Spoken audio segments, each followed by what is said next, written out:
This episode is sponsored by Team Builder, yet another company that's doing great things for the first responder community. As a strength and conditioning coach myself who also trains tactical athletes, dissemination of wellness information is one of the biggest challenges. Now, Team Builder is the premier strength and conditioning software for tactical athletes, and there are several features that really impress me. Firstly, there is a full exercise library, so you, the personal trainer, does not have to create that within your own department.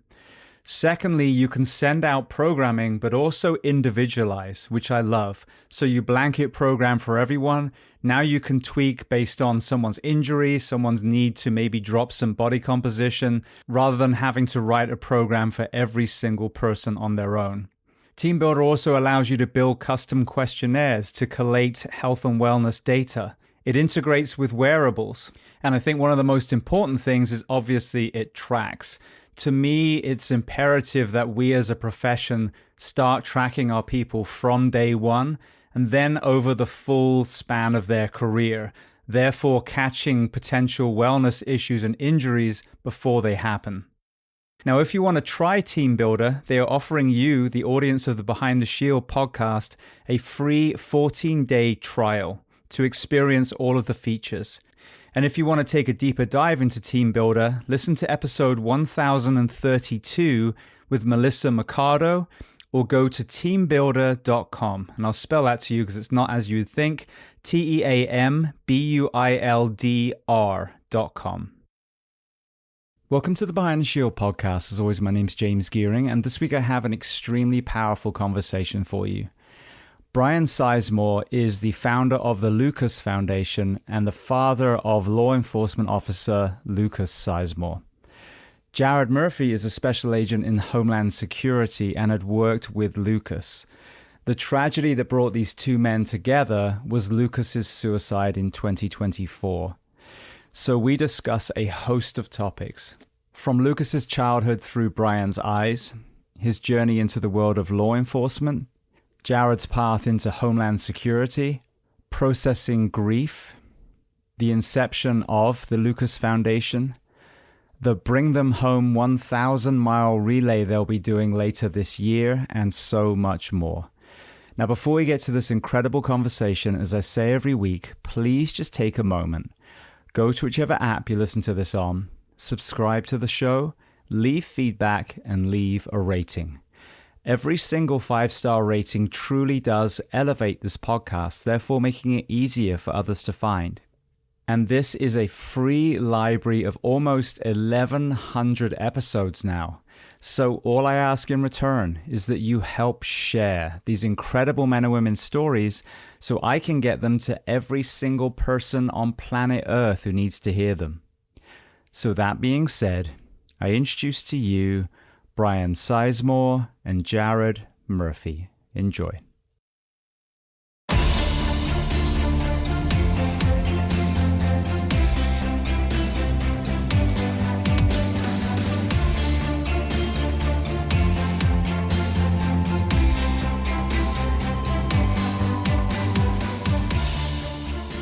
Well, Brian and Jared, I want to start by saying thank you so much for taking the time and coming on the Behind the Shield podcast today. It's our pleasure, James. It's our honor. Thanks for having us on, James. Beautiful. All right. Well, obviously there's two of you today, two different locations, so I'll kind of bounce back and forth between the two of you. Let's start with you, Brian. Where on planet Earth are we finding you this morning? I am in a small suburb south of Detroit called Woodhaven. Both Jared and I are both in the Detroit area. He's just on one side of town. I'm on the other. Brilliant. So staying with you, let's start at the very beginning of your timeline. And obviously we're going to walk through to your son and the reason that we're having this conversation today. But tell me where you were born and tell me a little bit about your family dynamic, what your parents did, how many siblings. I am in the same area that I was born and raised in. I've never moved, out of town, out of state, anything like that. I'm probably 20 miles from where my childhood home is, where I grew up. It was a little town called River Rouge, Michigan, just outside of Detroit. Industrial town, back in the 50s and 60s. It's like a location where shipyards and steel mills and all of that type of stuff was located. Great little town, grew up there, got an education, got a good job. I work for AT&T. My wife is a school teacher. So we have a modest middle-class family here in Woodhaven. I'm the oldest of 4 children. I got 2 younger brothers and a younger sister. All of are still with us. My parents are still with us. My dad was he worked for Norfolk Southern Railway for got to be 40 years, I believe. My mom was a homemaker, and she had some small jobs as well.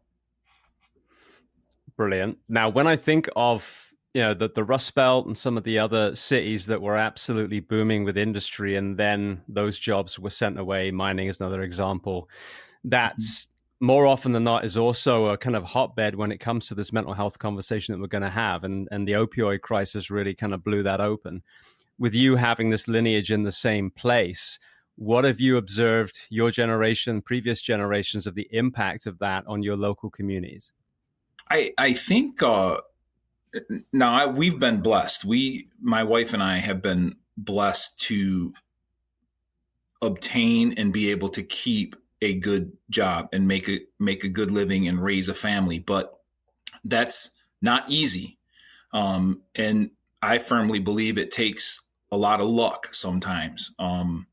But when you have friends or you see communities, especially industrial communities that are hit hard and people have lost their jobs, it affects everything. It affects families. It affects their marriages. It affects, their home. People are losing their homes. And I think those things snowball to a point where I'm guessing, I don't know personally someone that it's happened to, but it probably starts with substance abuse. And then once you're on that path, if you don't get some help, it's just gonna snowball and get worse. Absolutely. Well, Jared, let's jump over to you. Firstly, where on planet Earth are we finding you today?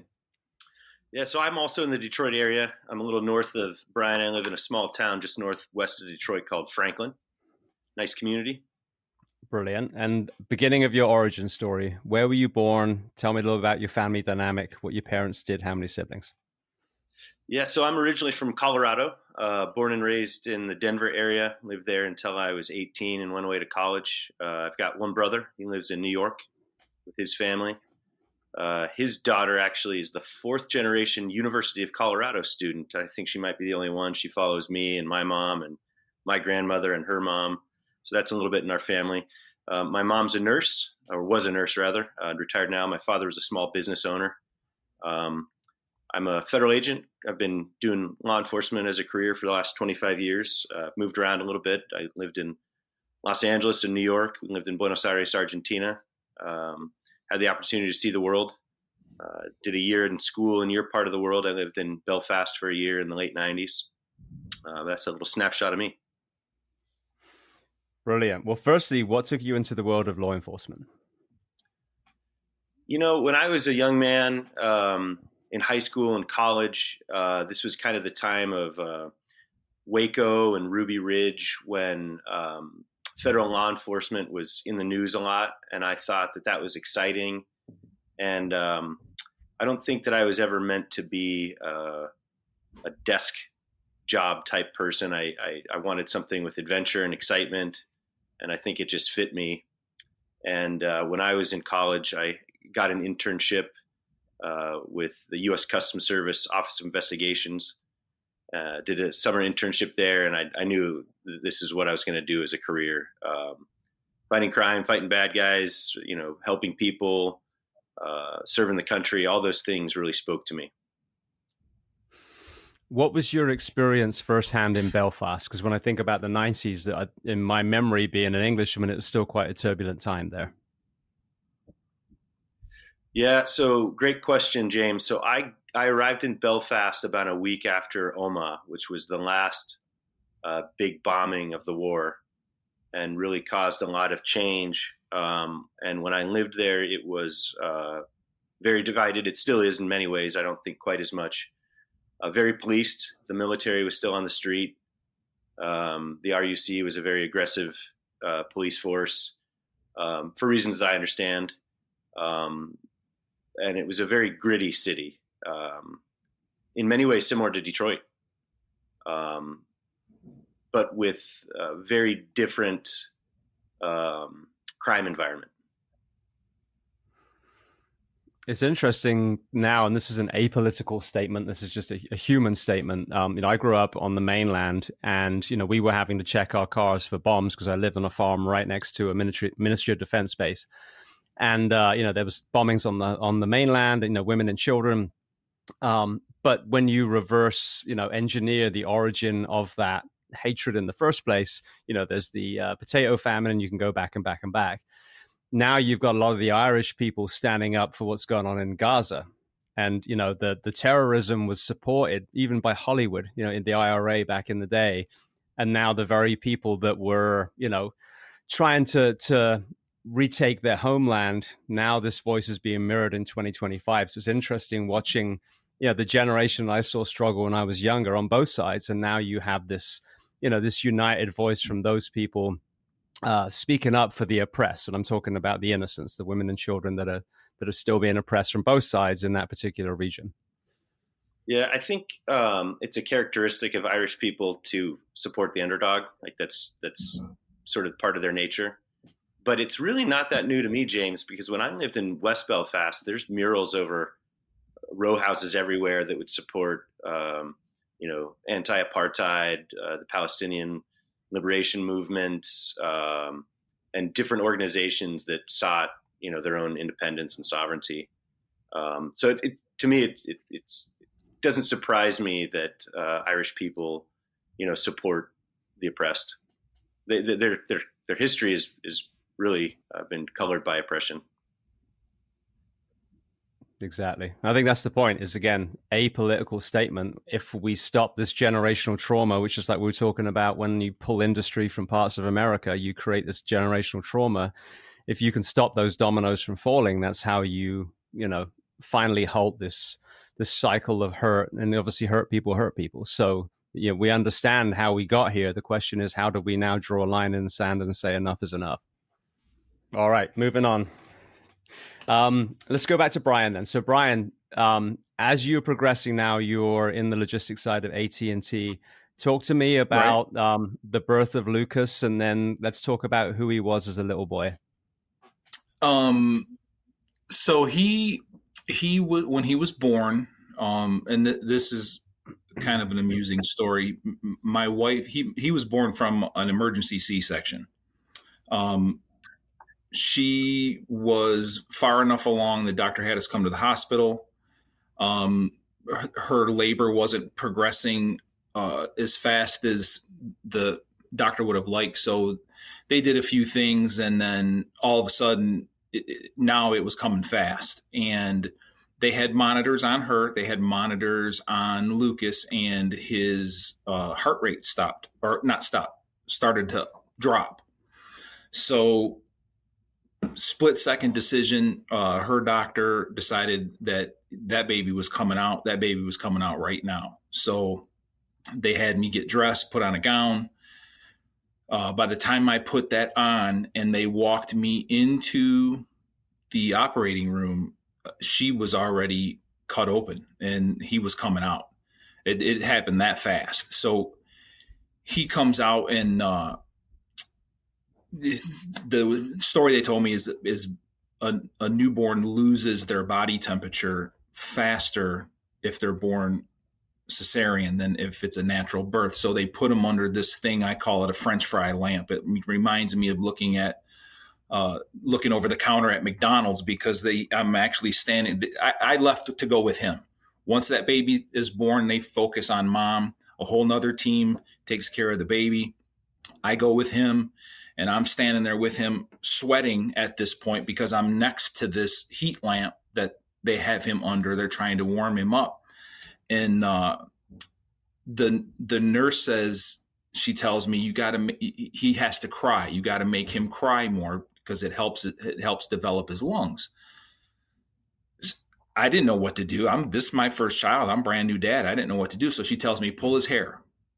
So I'm like pulling his hair, and then she takes my fingers and she's like, no, you have to make him cry. So like the kid's not on the planet for 5 minutes, and here's his dad pulling his hair under this lamp, making him cry. So that's how he came about to be on this earth. And then normal childhood, did everything that you see on TV that a normal American boy would do: sports and bicycles and skateboards and girls, and went to school right here in Woodhaven. Went to high school, graduated high school. He had a normal childhood. Like I said, we've been blessed that both of us have always had good, stable jobs and have had a stable home. We got a very close-knit immediate family. He's got a younger brother, Evan, which he's 4 years younger. And then that's the only sibling. And all of my nieces and nephews, which are Luke and Evan's cousins, they're all very close, very tight-knit. What sports was he playing through the school ages?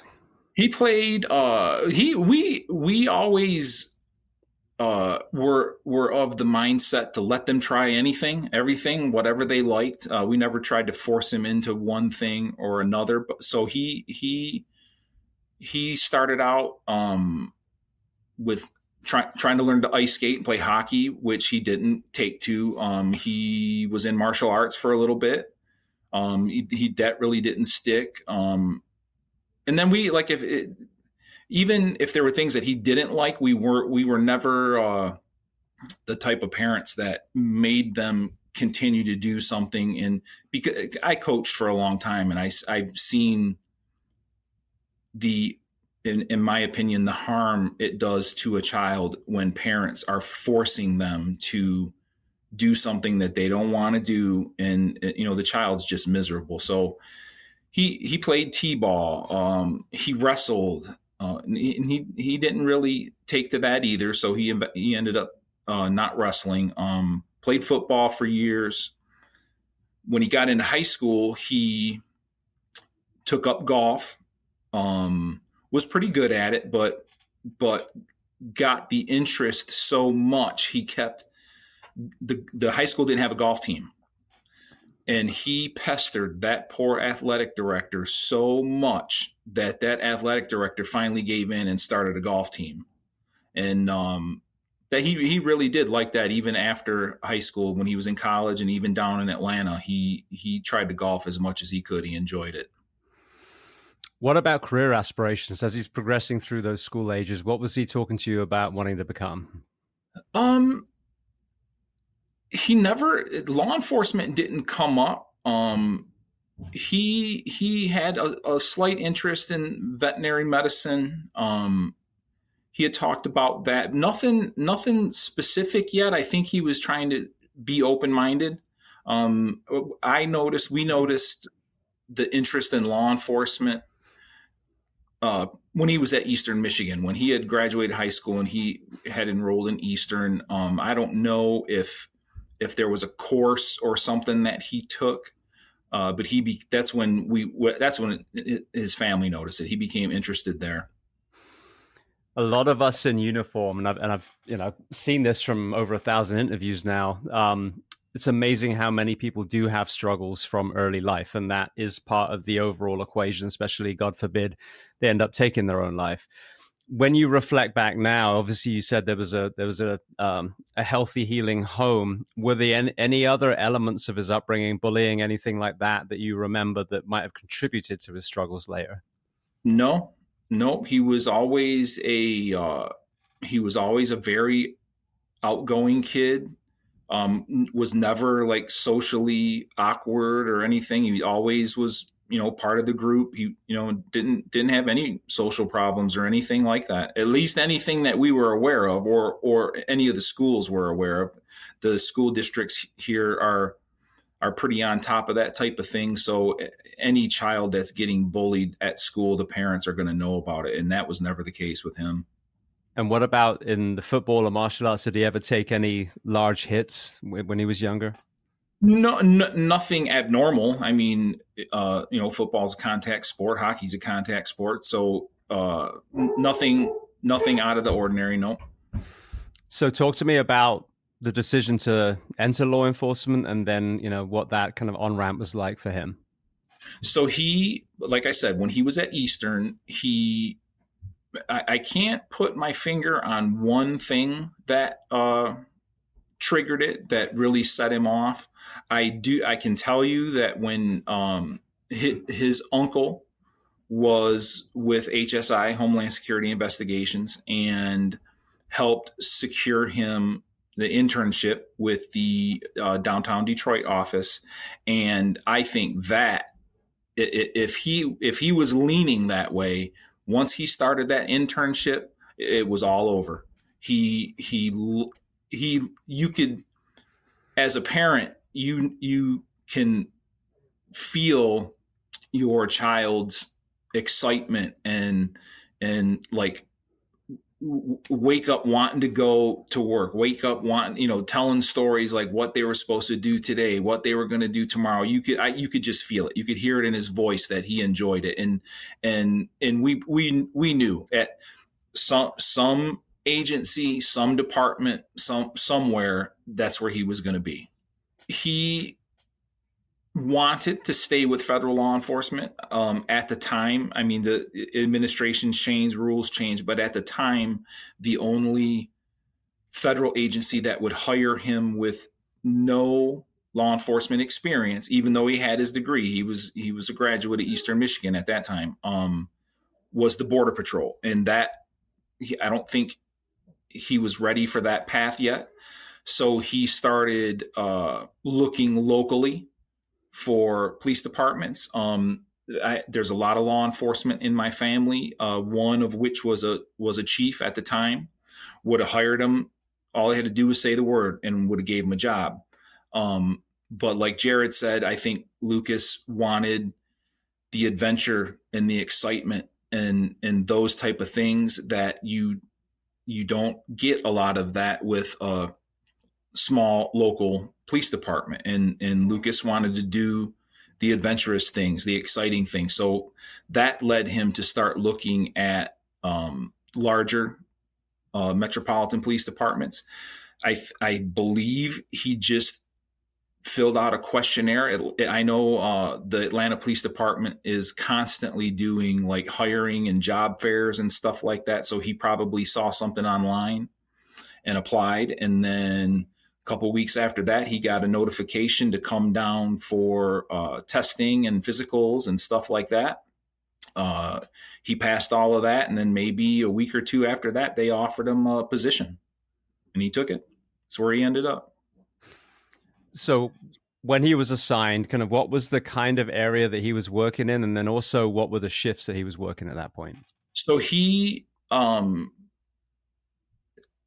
believe it's during their field training, they get to preference. Jared, you can help me with this. I don't know what the laws are in other states, but in the state of Georgia, he had to be sworn in before the state of Georgia would let him go on the street with a gun or a taser or any of that. So he had finished the academic academy, so to speak, was sworn in as a police officer, and then was on the road with a training officer for months. And I think it was during that time they were allowed to preference where they wanted to go. Now in Atlanta, they don't call them precincts, they call them zones. I believe there are 6. And he was smart enough to research that zone 4 was I don't know how to say this without just saying it. It's not the nicest area. Very busy, a lot of calls, a lot of crime, a lot of you name it. But he also was smart enough to find out that a lot of the command structure was promoted out of that zone because they see everything. For example, like some of the other zones are like more downtown. It's a lot of traffic, and he didn't want to do that. He wanted to be, like Jared says, chasing the bad guys. So that's where he went. Yeah, he got what he wanted. So, and then he worked the evening watch, which was he's starting about 3:00 in the afternoon. It's like 3 to 2 a.m. thereabouts. Okay. By the time he's at the zone, getting his car, getting his loaded up, getting his bag and all of that, it's about 3:00 in the afternoon. Okay. Well, Jared, do you want to jump in and kind of talk about where you and Lucas met? Sure. Yeah. So Luke did an internship with my office, the HSI field office in Detroit, in the summer of 2021. And he was assigned to our global trade investigations group. They handle investigations of sensitive technology and military hardware and weapons, preventing those from leaving the country to get in the hands of our adversaries, countries like China and Russia and Iran and North Korea. And he was very eager, very enthusiastic about the job. You could tell that he was kind of mesmerized with the opportunity and had a goal in his life of becoming an agent. And I am confident that if things worked out differently, we would have hired him probably by now, if not sooner.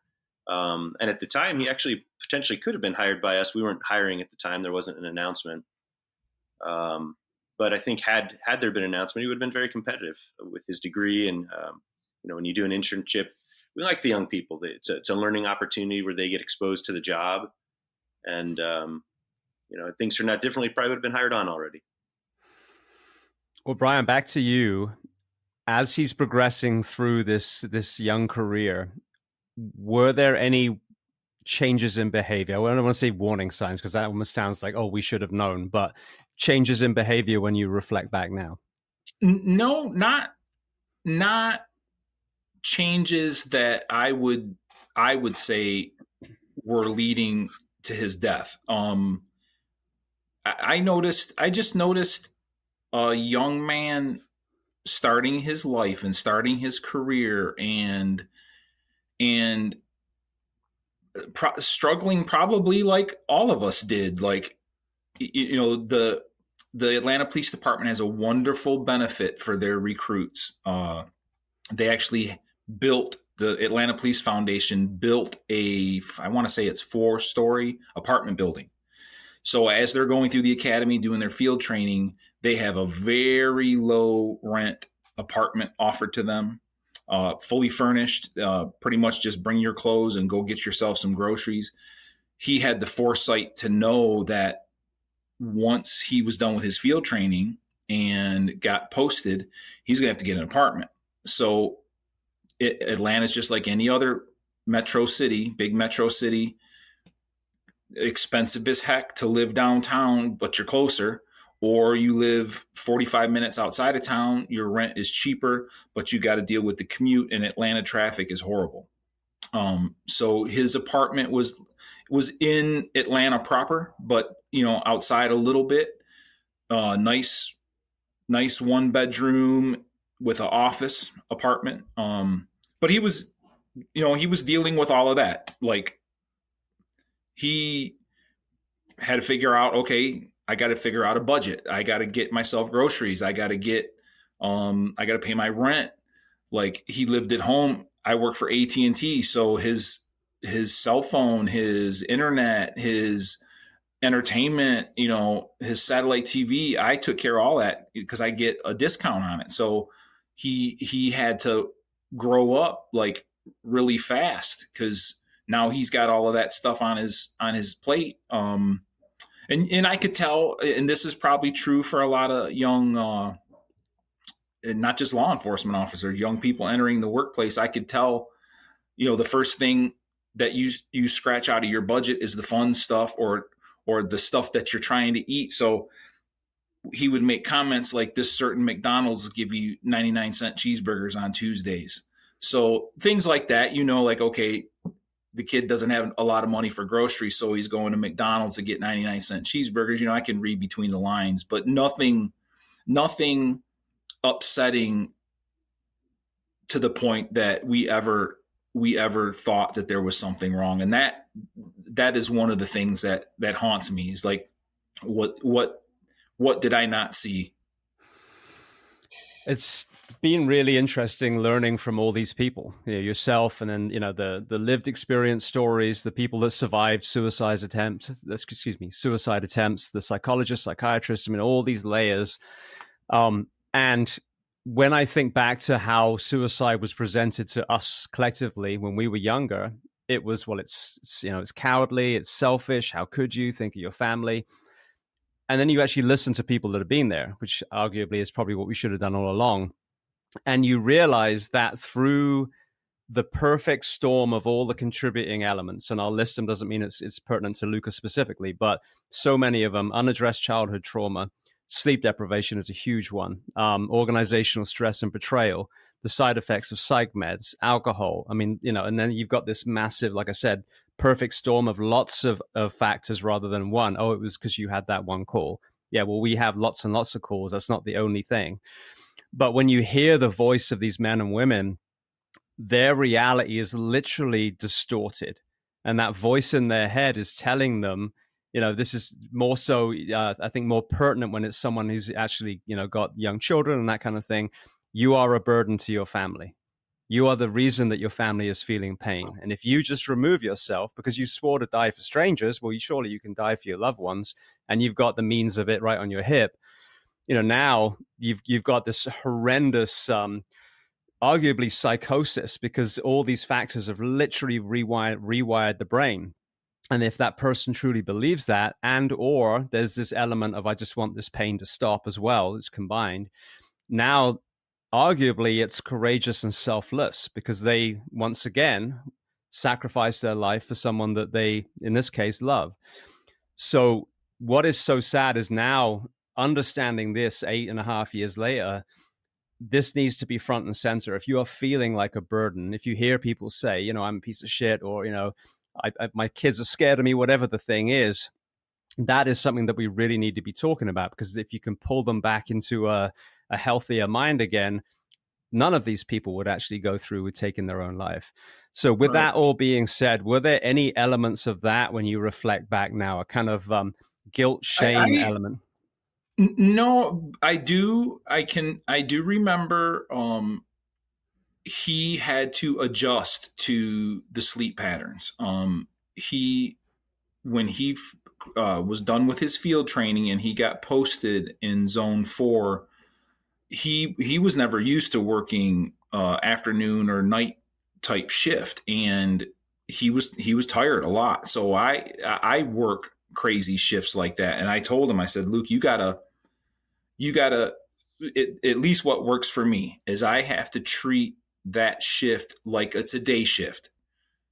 Wake up an hour before you got to go to work, just like you would in the morning. Go to work, come home, stay awake for a few hours, just like you would in the evening, and then eat something and go to bed. And once you get into that routine and you keep doing it, your body will adjust. And he was coming out of that. He was, because ironically, our shifts overlapped. Like, I would be coming home from work when he was going in, and vice versa. So I pretty much talked to him at the beginning of his shift and at the end of his shift almost every day. And I could tell by his voice that, he was sleeping better and he sounded better. So I don't think that was a factor at the end there. I really, like I said, there was no note. There was, the detectives went through everything, what the procedure is. They went through everything, his phone, his tablets, email, everything. And there was nothing. Well, let's talk about that day then. So January 9th, 2024, the events leading up to, and then, let's unpack how you and your family even processed the grief of losing your beloved son. So it started like a normal day. I remember, University of Michigan's football team played in the national championship game the night before. and him and one of his best friends walked over to a little hamburger beer place, like within walking distance of their apartment. They watched like half the game and came back to their apartment, watched the rest of the game. And that was like the last we had heard of him. At that point, I have to get up to go to work at like 3:30 in the morning. So I was long asleep and got up, went to work, and it was actually 5:06 a.m. I got a routine. Like I walk in the building, I put my stuff down on this table, and my phone, keys, that type of thing, and I go out in the back of our building and start getting my day going. And my one coworker, we're usually the first two in the building, she comes running with my phone. She said, "Evan's called you like 4 times. He's blowing your phone up." Now that's not at the time was not odd, because he played college football. Their practices started at 6 a.m. So he was awake, and I just assumed something was wrong with his car, something silly like that. So when I called him back and he finally answered the phone, he says, "Dad, you got to sit down." And I said, "What are you talking about?" He said, "Dad, you have to sit down." And I said, "Evan, just fucking tell me." And he said, "Luke's dead."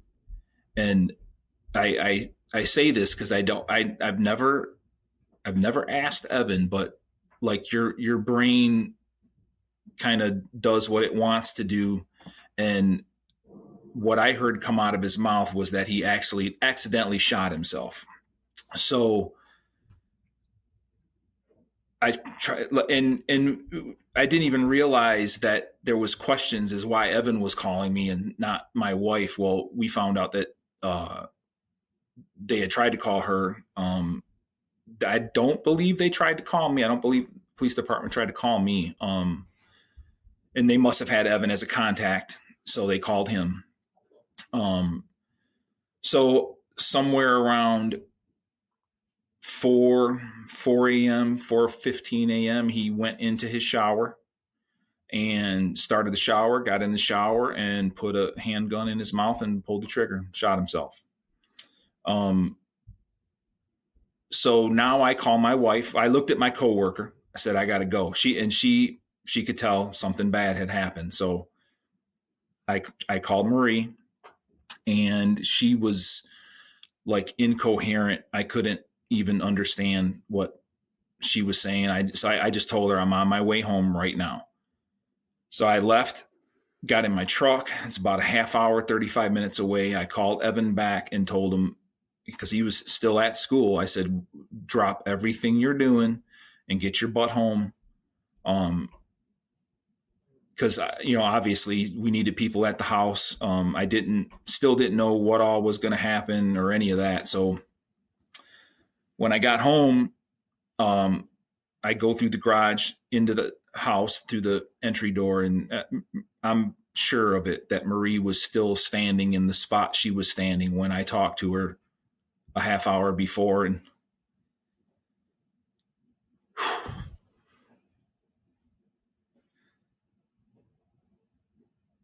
I'm sorry. Take your time, brother. There's no rush at all.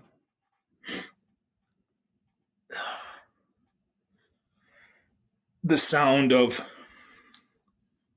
his mom, I can't get that out of my head. Just the pain coming out of her. I still couldn't understand what she was saying. But on the way home, I had looked for flights. There was no flights until the afternoon. So I looked at her. I said, I'm not waiting. I'm going to Atlanta right now. I'm leaving right now. Her mother lives with us, which I don't really think was the case, but Marie was not going to be in any kind of condition to go down there and see him or see that. And she told me, I can't go see him like that. And I said, okay, I'm going. I said, I'm not waiting for nobody. I grabbed what I had laying around and jumped in my truck. And by probably 6:15, I was on my way to Atlanta to go get him. So James, at that point, I still had not had any kind of confirmation from anybody. This is the only person I heard that from at that point was Evan. So I was kind of in the dark still. So as I'm driving to Atlanta, I was probably in the Toledo area.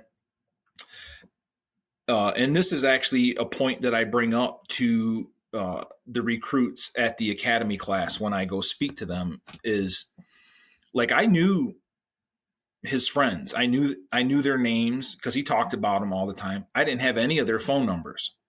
So I didn't know who to call. His one roommate, I did have his number, but he was no longer with APD.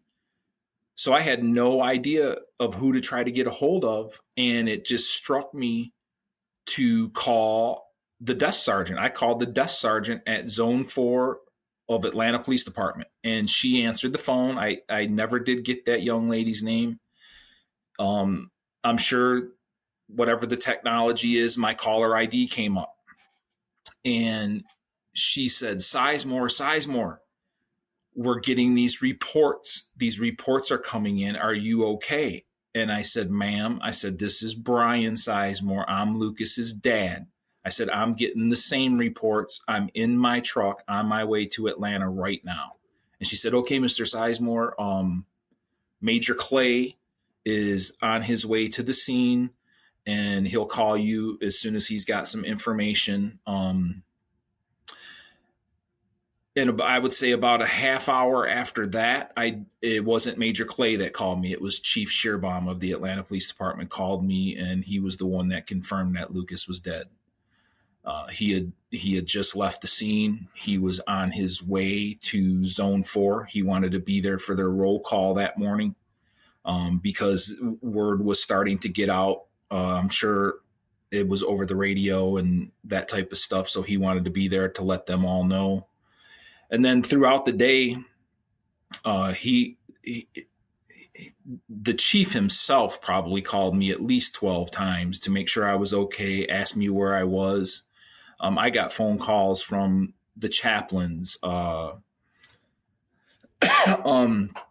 Major Clay called out, and that's on top of having to.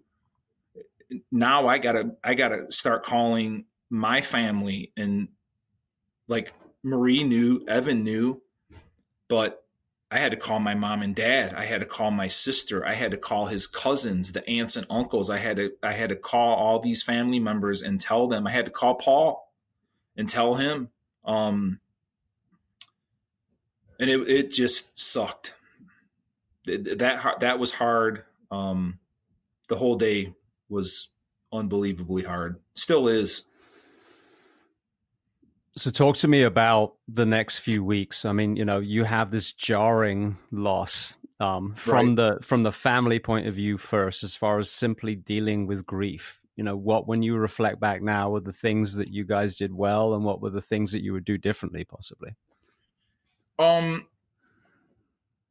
It was, that's a hard one to answer.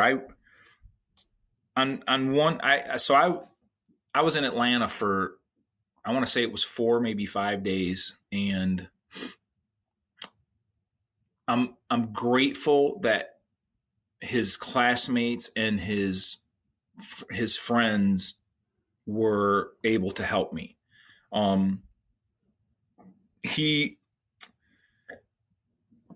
This was all new to me. Like I said, my sister and brothers are still alive. My mom and dad are still alive. I've never had to make funeral arrangements for anybody. So, and being that he was out of state, it was almost like having to make 2 sets of arrangements, because he of course went to the medical examiner's office. I had to make arrangements for him to be picked up from there and taken to a funeral home in Atlanta so they could prep him to bring him on a flight to Detroit. When I finally did get to Atlanta, the chief and the police foundation had me put up in a hotel, and they took so good care of me.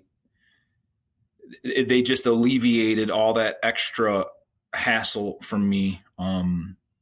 They asked the questions that I knew that they were going to ask, and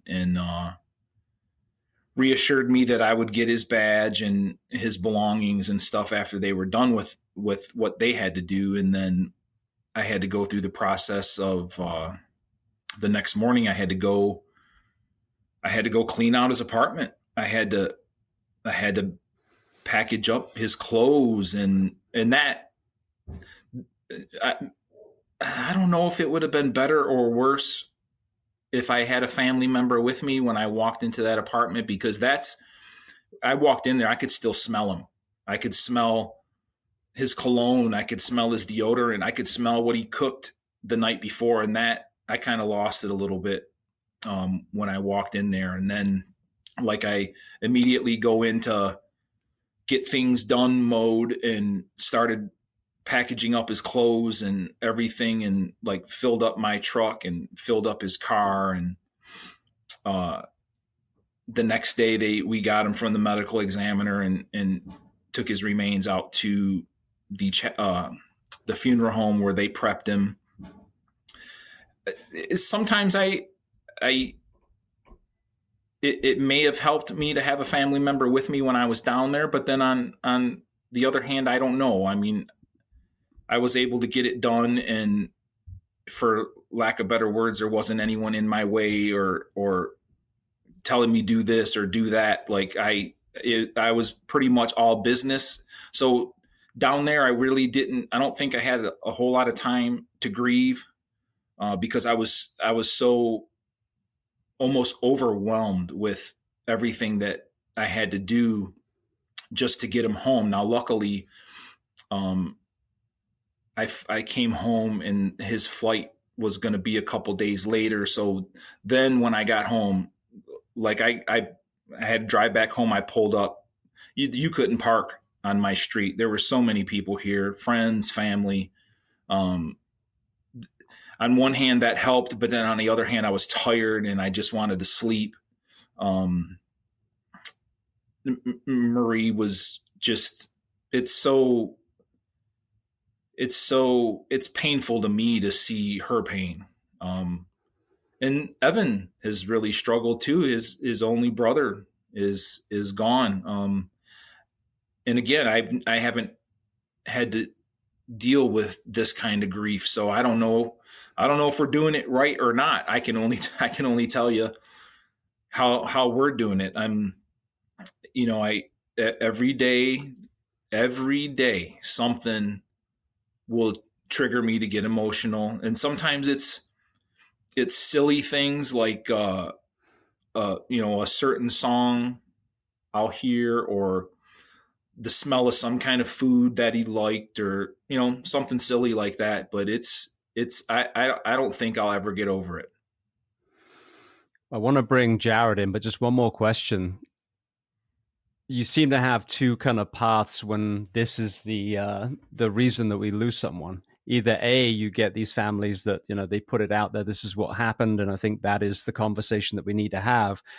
And then there's still this other path where people kind of want to keep it hush hush, and that's where the stigma comes in. And we just lost another FDNY firefighter a couple of days ago, and I happened to find out through a page that had all these, helpline numbers attached to it and everything. You're like, oh, okay, so it was a suicide. But all the official notifications was nothing mentioned. Every time we just see, someone died suddenly, air Right. quotes, then we can read between the lines, but it's never actually put out there. So did you encounter any kind of stigma in the arena that you were in, or was it actually received the way it should have been? So when I would say within a half hour after I drove right from Detroit to Atlanta. Only thing I stopped for was gas. I got to Marietta, which is just north of Atlanta. Chief told me to pull into the McDonald's. He called me, told me to pull into the McDonald's. When I got there, there were two police cars. One was his training officer, and another patrolman, and then his best friend. So his best friend, they didn't want me to drive no more. His best friend drove my truck, who was another APD officer, and then the training officer and the other patrolman, they took the police cars, bracketed us, took us right downtown to the hotel. So we go upstairs into this conference room. The detectives and everyone asked the questions that they needed to ask. One of the chaplains was going to assist me with making some arrangements and all of those type of things. And so literally half hour, 45 minutes sitting in this conference room. Chief is sitting right next to me. And he was close with Lucas, because Lucas, as they progress through the academy, they have a job. They're given a job. Some work in the motor pool doing odd jobs. Some will work, in evidence, doing odd jobs. Lucas got posted in the chief's office. So he did administrative and clerical stuff right there in the chief's office every day. So Chief Shearbaum walked past him and talked to him every day. So it hit home to him as well. So he was emotional. And I asked him, I said, can we step out in the hallway for a second? And I took him out in the hallway and told him right then. So maybe 13 hours after I was notified that he had passed away, I told Chief Shearbaum that the family wants to start this foundation. I don't want this to happen anymore. I don't want families to have to go through this. I don't want whatever pain that these heroes have to lead them down the path to that final solution. It doesn't have to end up like that. I have a sister-in-law who's an attorney.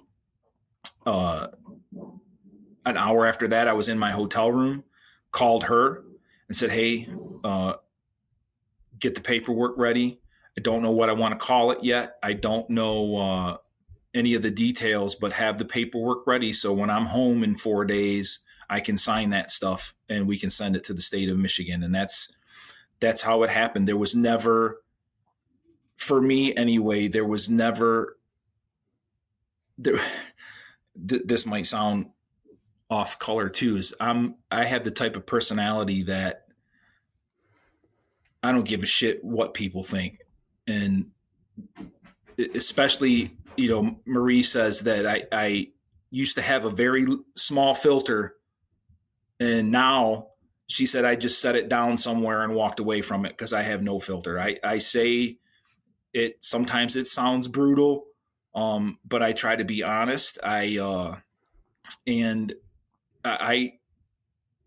like, the grief is so overwhelming. I'm like, I don't care what people think. I don't care what they think of him. I do, but it, in the sense that he's gone and he shouldn't be. So let's get past that and try to figure out why, and figure out what these people need so this stops. Absolutely. Yeah, I think one of the thing that really makes me sad is the ones that actually are acknowledged are such a small part of just the ones that are in uniform. And then there's another entire forgotten group, which is the retirees. There is no VA for police and fire. So none of those they are not talked about. Yep. You're exactly right. They do not get talked about at all. Well, Jared, let's bring you in. Firstly, from your profession, your unique perspective within the profession itself, what have you seen within your agency or the law enforcement community as a whole as far as the prevalence of this issue? It's a great question. So, for Brian and for Marie and for Evan and for the Atlanta Police Department, Lucas's suicide is, for the family, it's the most tragic event of their life, and it's traumatic for many, many people. But Brian is not alone, and there are thousands of families just like them Suicide is the leading cause of death in law enforcement. There are more law enforcement officers that die as a result of suicide than felonious assaults, than vehicular accidents, than training accidents. And it's by a lot. And if you take away accidents, suicides outpace felonious assaults that result in death for law enforcement agents, officers by like 7-3. And I don't want to take anything away from your profession, James. I know that it's a big issue in the fire service, and it's a big issue in emergency medicine and with all first responders. Our heart is with law enforcement first because it's what Lucas did. It's what I do. It's what a lot of my friends and coworkers do. But it's a massive issue. I think that we're on the front end of some change. There's been a terrible stigma to discussing mental health within law enforcement since the beginning. It was viewed as weakness to talk about any challenges that you have. And yet law enforcement officers have two big categories of trauma that they deal with routinely. So you've got the chronic and you've got the acute, right? So the acute is what you would think of, the critical incidents, the emergency situations that you have to respond to, the spikes in heart rate and chemical reactions in your body that have a fatiguing effect on your body, but also the chronic. You brought up something, and I know exactly what you were going at when you asked what shift Evan works. And you know how difficult night shifts and shifts that change where, 1 week or 1 month you're doing nights and the next one you're doing evenings and the next you're doing daytime. And that change is not good for the body. And the demands of police work are underappreciated by the public. And it's the same with the fire service as well. I think generally speaking, the difference between police and firefighters is that everyone likes firefighters. But a lot of people don't like police. And I think we're emerging from an era where the real hatred for law enforcement is starting to fade. And we're coming out of a period where it was much like soldiers returning from the Vietnam War in the United States who were hated by the public for a job that they maybe didn't even volunteer to do. In the case of law enforcement, you do volunteer, but it's a noble profession that is terribly underappreciated by the public. And I think that law enforcement officers as public servants, I think that the public has some skin in the game with the law enforcement mental health challenges. Absolutely. No, it's interesting because we have this conversation, obviously, professionally between police and fire, and it's true. Like the surface level admiration is definitely different. And I've experienced this. I've written about it in my books. Driving down OBT in Orlando, red light district, gangbangers and sex workers and all the people, and they're waving at us because we're the firefighter paramedics that are going to be there on their worst day. Whereas for law enforcement, they're, maybe there's one finger raised, but not the whole hand, to them because, they're a threat to them in that particular world that they inhabit. But actually, when you look at the true support where the rubber meets the road for the fire, it's what they would use today, virtue signaling. People think they admire firefighters, but when it comes to actually saying, well, hey, we need more firefighters because they're being worked into the ground, then it's crickets. So you've got this. It's different, but it's not, I'm not going to say worse because each of us have our challenges, but imagine everyone thinking that you're really well taken care of, but behind the scenes, you're having just, you're being shredded. And I'll give you a perfect example, and I'm happy to put this on air.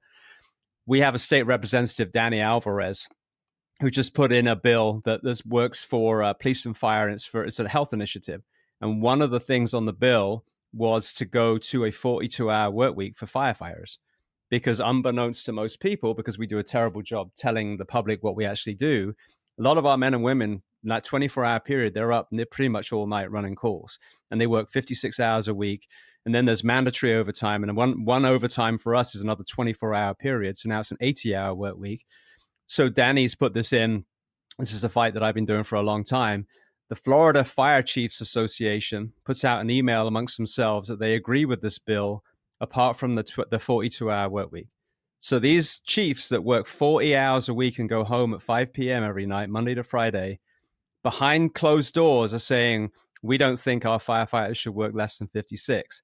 So these are the kind of, behind the scenes things that are happening. When I said organizational betrayal, that is an immense, detriment to a human psyche when the very tribe they've sworn to die for cuts their legs from them. So all these different areas that you have, I mean, you guys, especially from the public, from the politicians, it's disgusting. I mean, you look at some of these horrendous mistakes that were made by individuals in a law enforcement uniform. A lot of times they were held accountable to the full letter of the law, but that's not how it was portrayed on the media. So, all the first responder professions, you have this outward facing kind of perspective, but actually in a lot of them, when you look behind the scenes, it's a lot worse than people even realize. Yeah, I believe it. To your point, James, that's got to be very disheartening, especially since those chiefs that are having those discussions behind closed doors have done your job, have been the ones working 80 hours, and they should know better. Well, a lot of them haven't. A lot of them, I mean, and I'm maybe that's the problem. Because I think, more often than not, you'll see that there is a kind of person that will get off the streets as quickly as they can, stay on the administrative route, and then climb that ladder. So they haven't experienced that, right, which is even worse. Right, for sure. Well, Jared, going back to you, talk to me then about, when you learned of Lucas's death, and then let's kind of collectively walk forward from the foundation and then what we're doing next. So a couple years had passed, and I hadn't had any additional contact with Luke between the time he completed his internship with us in August of 21 until a Sunday morning. I got a call from a retired work colleague, who is friends with Luke's uncle, who also is a retired agent. And he said that there was an Atlanta police officer who had died and was originally from Detroit, and asked if we could facilitate the transfer of his body when it arrived at the Detroit airport. And I still didn't know who we were talking about. And then it occurred to me, this was Lucas Sizemore, our former intern. And so at that point, we did everything we could to roll out the red carpet. So his flight arrived from Atlanta late at night. It was, I think, after midnight or sometime late on this Sunday evening, Monday morning. And we worked with a bunch of law enforcement agencies and organized an honor escort from Plainside all the way to the funeral home with, several law enforcement vehicles with lights on, taking them all the way home. And I think this is a really touching story for law enforcement. None of the people that showed up at the airport to escort Lucas's body home knew him. But there is a real brotherhood and sisterhood in law enforcement, and I assume in the fire service, where we really care about one another. And so I think that was just a special moment, seeing that happen and having people that had no contact with him make sure that he got the dignity that he deserved. And a couple of days after that was the funeral. It was a snowy, gray day in Detroit, and Brian won't remember it, but I had met Brian and Marie for the first time, and hundreds of other people. Enormous service at a Catholic church in the Downriver community. Very nice service.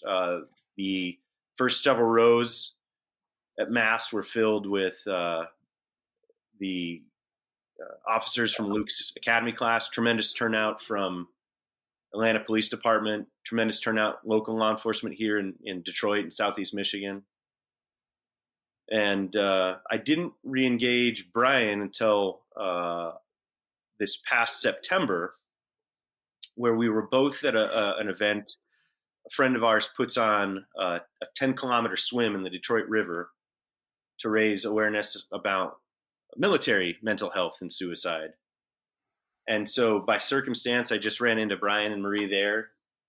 And this idea for a major event to sponsor the 1,000-mile law enforcement relay run to prevent law enforcement suicide kind of developed just naturally from that day.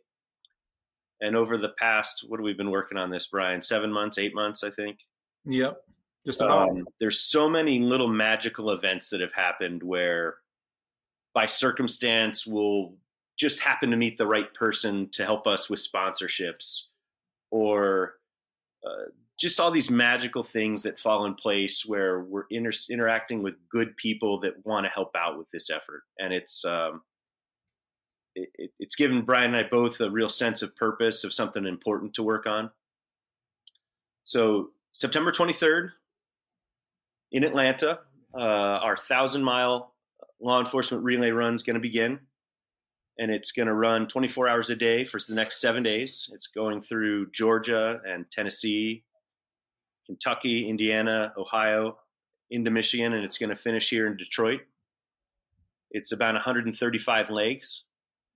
The majority of those legs are at where the runners transition from one group to the next, where they pass the baton. Majority of those locations are at police stations, sheriff's offices, state police, federal law enforcement offices. We're doing that on purpose to stimulate this conversation in all those locations. One of the things Brian's really passionate about is large departments have lots of resources, right? So if you work for Atlanta Police Department or NYPD or LAPD, you're joining a giant agency that has mental health resources and has lots of support systems. But a lot of these locations where we're going through in rural Southeast and the rural Midwest, some of these departments have, a dozen officers, and they don't have the infrastructure that the bigger organizations and the federal agencies have. So the money that we're going to raise is going to benefit that effort to provide resources where the resources for mental health don't exist. It's a major event. So there's a lot of conversations that are being started right now about mental health in the law enforcement community. And we're trying to take out the stigma. We're trying to create a movement here by doing something that's going to draw a lot of attention. We hope to draw a lot of media attention during this last week in September. We're hoping to get a resolution passed in Congress in support of law enforcement mental health and help us prevent suicide. And it's a tremendous effort. Well, Brian, let's roll back for a second. So you have this idea shortly after you lose your son. You talk to your sister about preparing legal documents. Talk to me about the unfolding of the foundation in the first place.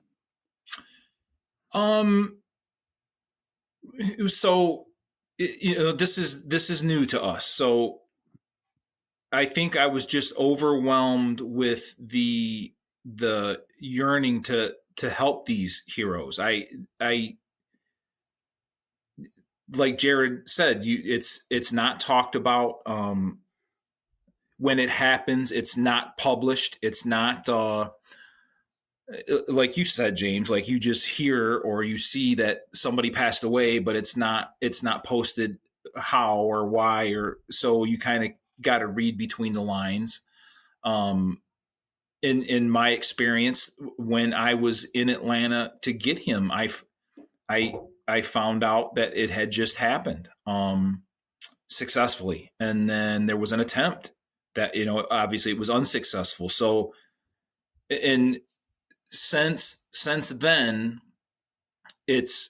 I'm hypersensitive to it. Like I listen for it in the news, and it is nonstop. It's probably once a week here in our own backyard. You hear about it in Texas. You hear about it in the East Coast. It happens constantly, and it'll get reported, but that's where it stops. You don't hear anything about any kind of follow-up care or what's next for that department. What are they doing for the officers that are left? I mean, it just stops. these officers died by suicide. Here's their funeral arrangements. And then that's it. You don't hear anything about it. So it was our initial focus, and has always been our focus, to try to do whatever we can to help them. And when I speak to them, I tell them I'll go anywhere and do anything to help those guys. So we've had several local little fundraisers, and they're always successful, and we get, large crowds from the surrounding Detroit community, and we always have a good time, and a lot of support from the law enforcement community. So when I reconnected with Jared at that fundraiser we were at, a couple weeks after that, he called me with this idea to do this national event, and it seemed so daunting and so large of an undertaking. I didn't think we could pull it off. But then every week, it was like bowling pins. Every week we knocked that one down, we knocked that one down, we knocked that one down. And then, I say probably a couple months ago, we kind of looked at each other, and we're so far along. We're like, this is going to happen.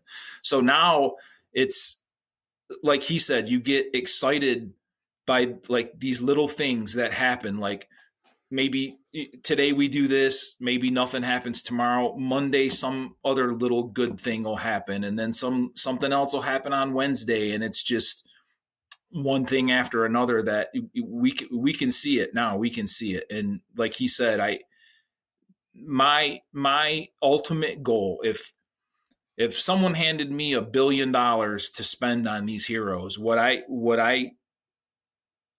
like to see a mental health program created by law enforcement to treat law enforcement. I want their specific program designed, created by them, for them. And then some type of training regimen instituted so the mental health professionals can get on board with what law enforcement personnel want and what law enforcement personnel need. And if you are in law enforcement, you're a police officer, you're an agent, you're in corrections, you need some kind of mental health assistance, you go to an office or you are looking for a mental health professional online, and you see that logo, that Lucas logo, you know that they've been through that training, and that they're there for them. Again, this journey that I've been on, learning from all these people, one of the biggest aha moments I had was to get into the fire service. I work for 4 agencies professionally. 3 of them, I had to lie my way through a polygraph because I tried being honest at the beginning of my career. And when you tell them what you did, they were like, oh, you can't be a firefighter. I was like, oh, so you have to lie. Got it. Because most people that put the uniform on, we've done some stuff when we were younger. That's why we're good at what we, right, going into danger. But that being said, there's a thing called the MMPI, the Minnesota Multiphasic Personality Interview. And everyone in the mental health community, the professionals that I've asked about this, they were like, well, that was never supposed to be a standalone psychological test to deem someone to be the right kind of person to be in uniform, police, fire, EMS. So at the front door, there's a lot of box checking. The polygraph is just a magic show, and the MMPI is, arguably supposed to be used as a gamut of tests for forensic psychology. So neither of them really have any value. If we shift the lens and understand that because these people are coming into uniform, a lot of people do have things when they were younger that were arguably traumatic. Now, when they are processed, that becomes a strength, hands down. You become a more compassionate, more resilient first responder. But if they're buried down and pushed, that can be a fracture in your foundation. So understanding that, having the same as PT in the academy, having counseling as part of your on-ramp that continues through your career, I think is imperative. And then again, like you said, aligning that with the right kind of mental health thing. The other thing that drives me crazy is locally here, the chief of the department that protects my family have had arguably 7 suicide attempts of which 5 we've lost. And he did a speech recently after we had 2 within 12 weeks of each other, 2 young firefighters. And he said, we don't have the answers. Well, that's absolute bullshit. We do have the answers. We know all these different parts of these puzzles. Now, does that mean that you can save everyone? No, but it means that there are these elements that we can prevent. As you mentioned, just simply providing counseling is one of them. But then the other one is sleep.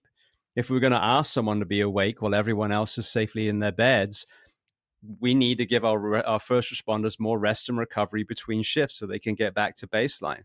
So I think this is why, this is what drives me. It's what drives you. It drives everyone else that's kind of on this mission. Is we know that there are ways that we can help a lot of people, not everyone, but a huge portion of these people that are struggling, we can get to with these initiatives like the one that you're creating. But this, shoulder shrugging, and I'll give you a perfect example. Every year, 40,000 Americans die on our roads. Arguably, a lot of them are children. When have you ever heard anyone say, we're going to change the age of a driving license? We're going to make it harder to get a driving license, so you have to have a higher level of driving? Nothing. People just, just put a round circle by the freeway and we're good. So it's the people that are driven by this pain that need to be the voices, because the ones that we pay a lot of money that are in the government buildings don't seem to be doing a lot of anything. So right. I applaud you for turning this grief into this mission, because you will make a difference. Absolutely, hands down, you'll make a difference. Thank you. We're trying.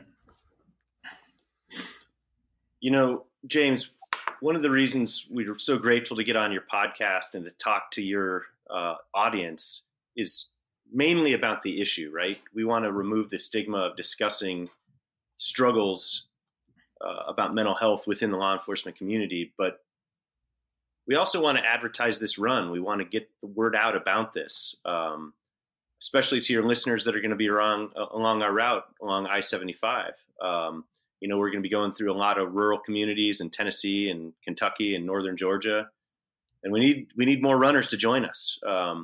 We need more corporate sponsors. We're really, really grateful. This last week, Home Depot, fantastic pro-American, pro-law enforcement company, signed on as our largest corporate sponsor. We're tremendously grateful to them. General Dynamics, Land Systems, another sponsor. And there are companies that I think realize that they have skin in the game. And we're particularly interested in getting sponsorships from corporations that have law enforcement contracts, that sell equipment or services or what have you to law enforcement, where they make a buck off the back of law enforcement. And we're hoping that some of those companies, those good companies, are interested in giving back and helping out the good guys. I had a great connection with 511. There's been some shift in the management there, so I'm trying to reconnect, but I'm sure they would be a company that would want to help. I mean, I'm being presumptive, but I mean, they do a lot of kind of altruistic work as well. Yeah, we'd love that. They're on our list. I haven't engaged 511 yet, but I will. And they're listening. What about calling you? What about AT&T, Brian? Because I know that I think at least on the fire side, they're the main or the biggest company that we use for communication, if I'm not mistaken. Yes, not to put the cart before the horse, but there are negotiations taking place. It's a little too early for me to give any details, but I am very confident that they're going to come through. That's great to hear. I think this is the thing that I do, even with the sponsors for the show. Every single one, I don't think people realize this, every single one, bar one that was brought to me that was an amazing product. It's called Team Builder. It's a kind of online fitness scheduling program that they have a whole tactical arm. Incredible. But every other one, 511 included, I have used their stuff and said, this profession needs to know about this company. Thorne Supplements, so many different companies, because people are going to spend money. And I think the social businesses, the businesses that are actually doing good things as well, are the ones that need to be highlighted. So, they are helping, with this mission, but I think it's equally important for us to highlight those businesses that are worth the dollar, basically. Yeah, that brand association, I think, is really powerful when a brand shows that it's a member of the community, right? The greater community, that it supports and understands some of the struggles that first responders have. I think that's a really positive brand association. Absolutely. Well, Brian, so people listening now, you need runners, you need corporate sponsors. Where can people go to learn more about the event? And then how can they either sign up to run and or sign up to actually support financially? The website, the web address is www.lucascrusade.org. It's LUCASCRUSADE, no spaces. On that site, you will see the menu for the relay segments that will show you the route. And Jared, correct me if I'm wrong, probably next week when our IT lady is back, Tori's back, the registration for those. So you can go on the site now and look at the route and look at all the segments and in your mind potentially know which segment or segments that you're going to want to run. The registration portion of that is not live yet, and I believe that will be live next week. The sponsorship information is on there now, along with contact information. You can see the sponsorship levels, and our contact information is on there. There's email addresses on there if anyone has any questions regarding sponsorship. And James, it's not obviously we want corporate sponsors. We want big corporate sponsors, but that doesn't preclude my neighbor, Bob next door. I cut his grass and stuff. I'm sure he'll go on there and donate $20. A bunch of them is just as welcome as Home Depot. Not anything against Home Depot. We love them, but what Jared is really good at talking about is it's as important to me to have 1 million people go on there and donate $1, just because now so many people are involved and so many people are now aware that what we're trying to do and trying to make a difference, instead of having 5 big corporate sponsors, which we want, I still want the public and the nation to know about this, because that's the only way anything is going to happen. Absolutely. Well, I'll stay with you for a second, Brian. Is there anything else you want to add before we close out? Personally to Jared, thank you. It's hard enough dealing with the grief, but to try to plan and do something as big as what we're doing, there's no way I would have been able to do this by myself. And to the officers that are in training, the ones that are the recruits, to the ones that are on the job now, and to the retirees, you go on to the foundation's main website, and the link is there from the Relay's website. If you don't have mental health resources, my personal phone number is on that site. If you need to talk to somebody, you can call me. You can call me. I'm not any kind of mental health professional, but I will talk to you. I promise you, I will talk to you. There's a great organization called the Overwatch Collective. And they actually fund mental health resources for, just like you said, people that are looking. And sadly, even like the locality of some of these people don't have the ability to even find a counselor that's culturally competent in their area. So that's another great one in the interim. If you find yourself, hitting a brick wall, the Overwatch Collective, and that's law enforcement based as well. So, Jared, what about you? Anything to add before we round off? No, James, I just wanted to thank you for your service. You're a public servant, and you also are a public servant for what you do through your podcast. The attention that you've given to this issue of first responder mental health is huge. Thank you for letting us talk about this to your audience. God bless you. Yes, ditto. Thanks a lot, James. We appreciate you.